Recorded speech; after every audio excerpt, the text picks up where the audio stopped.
Excuse me দিদি, একটু side দিন তো। আমি সাইড দিব কেন? কারণ আমি ওইদিকে যাব। আপনি ওইদিকে কি করতে যাবেন? ওইদিকে আমার কাজ আছে তাই। আপনার ওইদিকে কি কাজ আছে? আশ্চর্য তো, ওইদিকে আমার কি কাজ আছে সেটা আমি আপনাকে কেন বলতে যাব?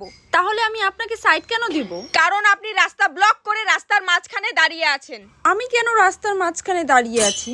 ওফ, সেটা আমি কি জানি? আপনি জানেন না, তাহলে আপনি আমাকে সাইড দিতে কেন বললেন?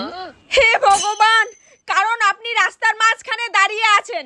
আপনি কি করে জানেন আমি রাস্তার মাঝখানে দাঁড়িয়ে আছি? কারণ আমি আপনাকে নিজের চোখে দেখতে পাচ্ছি। আপনি আমাকে নিজের চোখে দেখতে পাচ্ছেন, তাহলে আমি আমাকে নিজের চোখে দেখতে পাচ্ছি না কেন? আরে আপনি আপনাকে আয়না ছাড়া কি করে দেখবেন? তাহলে আপনার কাছে কি আয়না আছে? কোথায় আয়না? আমার কাছে আয়না কেন হতে যাবে? আমি নিজের চোখে দেখছি।